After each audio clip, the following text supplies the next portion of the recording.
everybody, I am back and I'm glad to be back, but we had the most fabulous time visiting most of the coastal cities around the Baltic Sea, and I wanted to share that with you because if you're looking for the perfect place to vacation in the hot summertime, go to the Baltic area. We went to Sweden, Denmark, Finland, Estonia, and Latvia.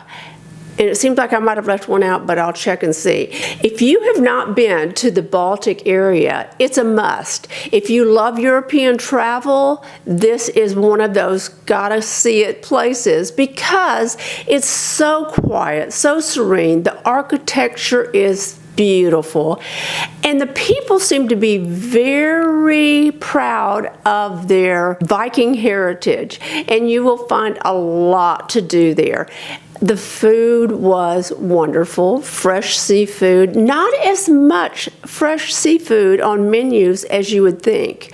I was really shocked. I thought I would find, I'm a seafood lover, so I thought I would find seafood everywhere. And there was one or two dishes on the restaurants we chose, but there might have been a restaurant or two we missed, and they may have had only seafood, but we didn't find those. But when we were gone, we did some of the most incredible things. You'll have to excuse my voice because we left this area, which is like 98 degrees and very humid, and went to the Baltic area, and it was lows in the 50s and very dry. So I lost my voice about halfway through the trip, and I'm still struggling with it days later. But I have my tea, trying to survive that, and I have been folding towels and doing laundry forever, it seems like. I have had, let me move this out of the way. Oh, let me show you this before I move it. We went on this trip for several reasons, so let me back up a bit. Number one, we had never been to this region. You know, we traveled quite a bit, and we had never been to the Baltic area. So we thought that would be fabulous this time of year because we've been to Alaska in the summer, and that worked out beautifully. We've been to Iceland in the summer, and that worked out beautifully. So we went to the Baltic area. And if you love autumn weather, this was so glorious. We wore sweaters and jackets and had a fabulous time. But one of the things we do when we travel is look for things we can't find in the United States. And so I always go in and try to find cosmetics that are on my list, and I was not very lucky at that. Usually I'm looking for specific colors that I've worn in the past and loved, like lipsticks or foundations, but as the world becomes smaller, the cosmetic industry seems to just be international. And if they eliminate one color in one area of the world, sometimes they'll have it in another area. But I'm finding as the years go by, that's not the case. They just eliminate them completely. So I didn't have any luck with that. However, I did have luck with electronics. We had been searching for a long time for an adapter for my phone. Where's my phone? Let me get it real quick. I do not have the latest and greatest Apple phone. This is a 12 Pro Max. Let's see if I can find it here for you, just to give you an idea of what you can look for when you are traveling internationally. I have the old iPhone 12 Pro Max, I was right. And I haven't gotten the new, I think they're 16 now. I haven't gotten that, but I'm looking at them. But in the meantime, I had lost the adapter that you need for your headphones. I have the Apple headphones, not my Bluetooth headphones, but these that have the wire. Well, at the end of it, you have to have the adapter. So I had lost mine, and we found some in Sweden. And someone had told me you could find them in Europe and bring them back. And so we got a couple of them. This is auxiliary adapter. And see, it's just that little piece of wire with 2 adapter ends, and we could not find them anywhere in the United States. I looked on Amazon, and at the time I looked, I could not find them. Now, I say that, and now I'll probably find it, 15 sites that have it. But it wasn't any trouble to walk into an electronics store and find the correct adapter. And we also found 1 pair at one of the airports. I think it was in Amsterdam. And so I got that taken care of. I was so happy about it because I love to use the wires when I'm around the pool because I'm less likely to drop them in the water. The Bluetooth ones don't stay in my ear as well as I would like them to, and I'm always doing things around the pool, and I'm afraid I'm going to drop them in the pool. And so let me move a bit of this out of our way. We began our journey in Stockholm. While we were in Sweden, we stayed at the Grand Hotel Stockholm, and I highly recommend it. It's at one of those old world hotels, very much like the Breakers or the Plaza, or those hotels that have a lot of grandeur, and this was one of them. They have several restaurants. They have an incredible breakfast menu, so give that a try. And we had cocktails outside at a restaurant they have on the street, which in Stockholm, I would imagine they only use that street restaurant maybe 2 or 3 months a year because it gets very cold. They only have a few more weeks and it starts turning winter again. So you have to time your trip. We enjoyed walking all through Stockholm. We went to the old city. Now, all of these Baltic cities that we go to, you must go to the old cities because then you see the history behind the remainder of the city. But the countries themselves are all very small. Once you get out of the main cities, it turns into very rural areas. And we took a little side trip to see a cathedral, and there was beautiful landscape along the way. It was absolutely fantastic. Little 2-hour trip. You can hire drivers, you can hire sprint vans, you can get a private tour, and we do that quite often. Hire somebody who knows the area so you don't miss anything, but also do a lot of research on your own so you can see the things that you're interested in. Because in Sweden, you can go and see boat building, or you can go and see architecture. Whatever your main interest is, you can find it in just about every main city. So we took a boat tour around Stockholm to see all of the bridges. There's numerous bridges in Stockholm because it's on the water. It's a port city, and they began by having the port only, and then it grew from there. So the Grand Hotel is on one of the ports, and the palace is across the way, and it's a short 5-minute walk to the palace. So you don't need a taxi or an Uber, and there's wonderful upscale shopping and restaurants in the area. I sometimes go to different areas to shop, but I didn't do a lot of shopping on this trip. One reason is because I was very interested in the history and architecture of this area, and I wanted to spend most of my time doing that. And if you start shopping, you can burn up hours doing that.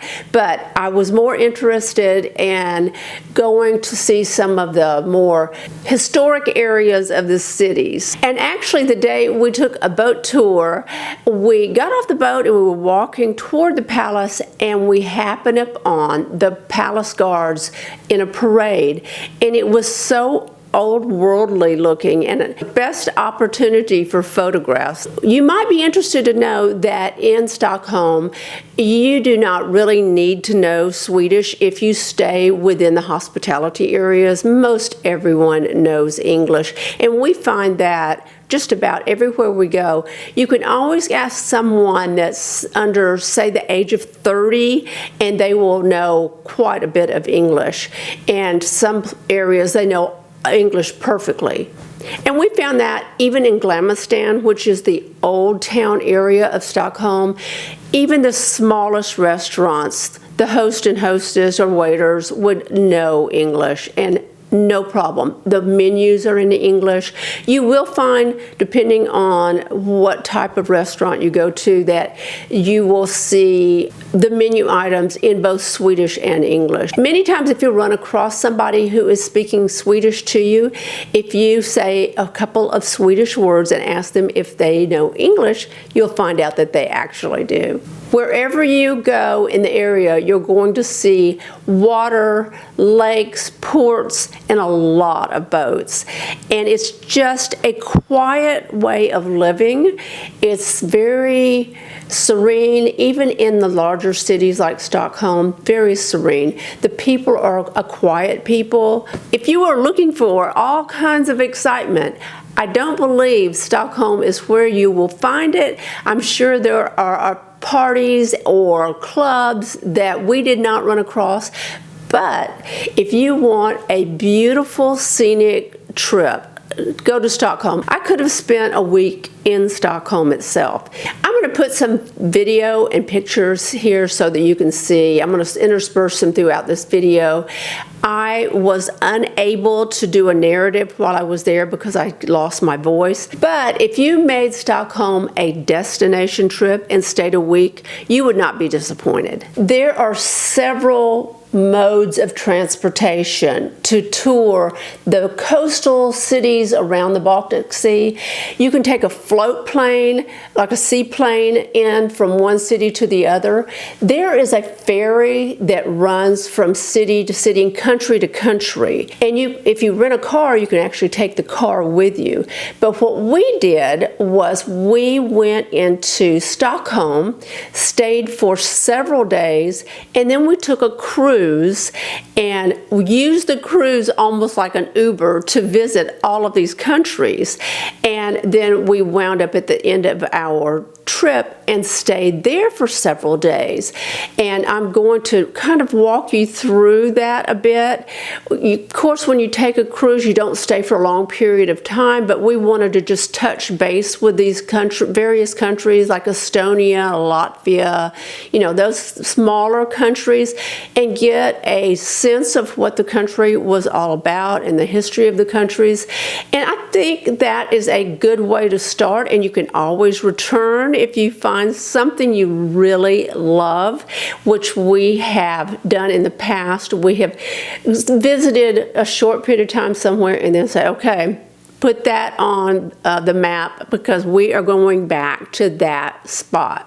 When we left Stockholm, we cruised through the archipelago, which is 30,000 islands that you cruise through. They're very small. Some are very, very small. Some are not. There are homes on many of the islands. Some only have one home. And so if you do take either a ferry or a cruise, sit on your balcony and watch it. It's fascinating. I can only imagine what it would be like if you took a seaplane and you could see it for miles and miles. I think that would be absolutely gorgeous. Well, I'm going to finish my tea and let's jump in the car. I have to go run some errands and we'll talk about Finland and Estonia.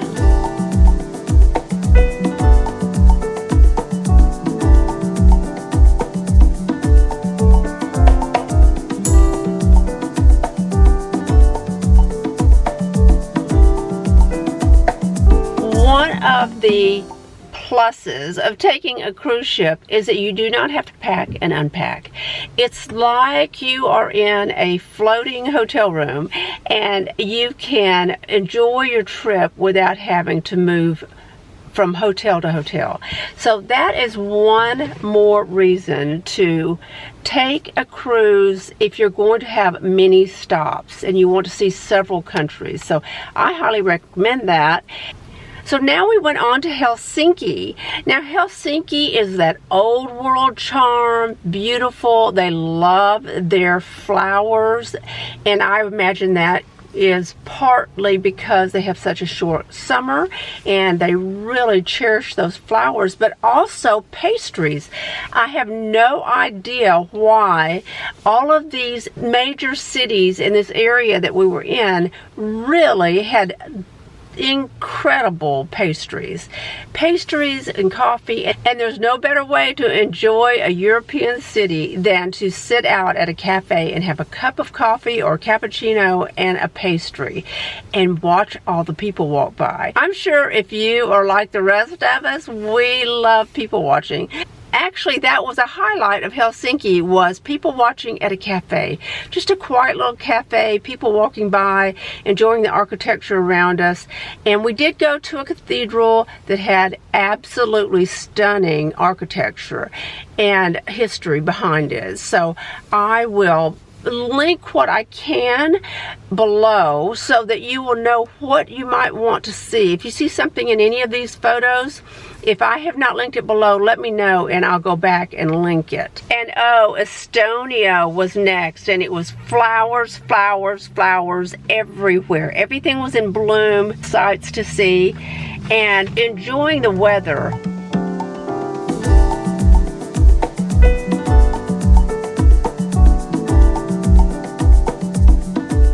Walking in the cool, crisp air, it was just fabulous. I read there's a triangle of time zones in this area, and I believe it because we were constantly trying to keep up with time. Of course, our phones automatically change time, but we could not depend on it. My husband has one service and I have another, and we do that intentionally because when we do travel, sometimes he'll have service, I will not, or vice versa. So I have Verizon, he has AT&T, his phone is set for international, mine is not.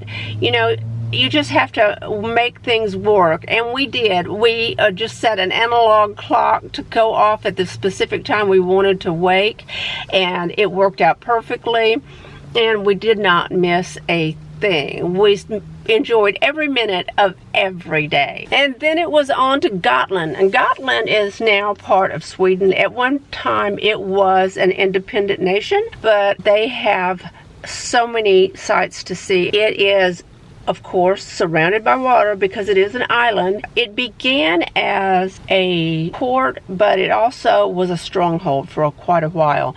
And it had bounced back and forth between nationalities. Now it's Swedish, and it is absolutely one of those little islands that you wonder how it's thrived, but it has. It's done very well.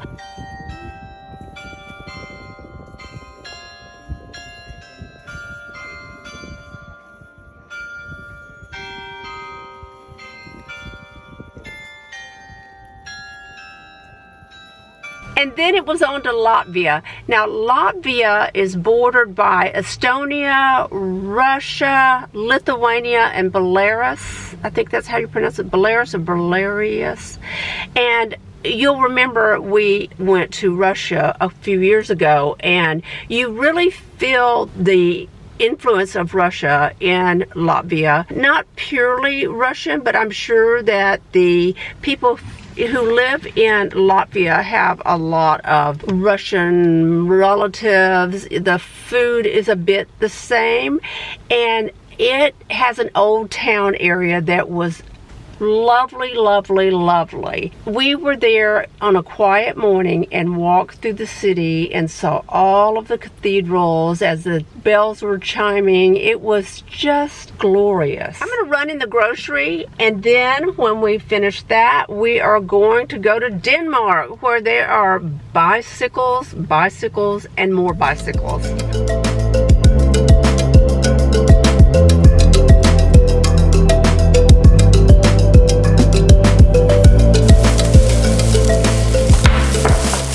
Denmark. I cannot say enough good things about Denmark. Bicycles, colorful buildings, canals, lots of boats, more bicycles, great food, and a bohemian area that is a must-see.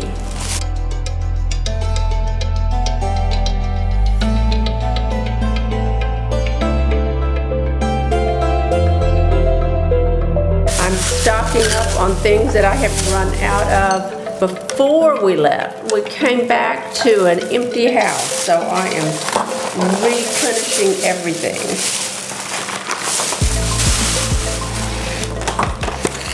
So in Denmark, we went to Copenhagen, and Copenhagen has a maritime charm about it. Lots of canals and a lot of events that are held along those canals, restaurants along the canals, and wonderful cafe, pub-like establishments. It is one of the places that we've been that you can sit outside and enjoy the weather and enjoy people watching, just like we did in Stockholm, Danish pastries, and really lovely little gardens. You'll see the village squares, which I think is probably functional because they can take their children for a walk or take their pets for a walk in the colder weather and not be too far from their home.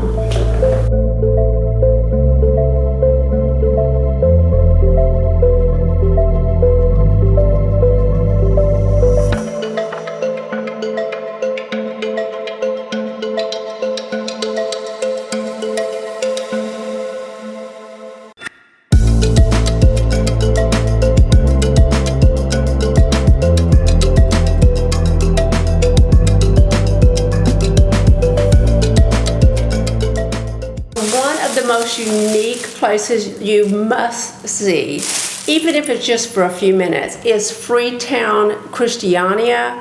It is a bohemian community.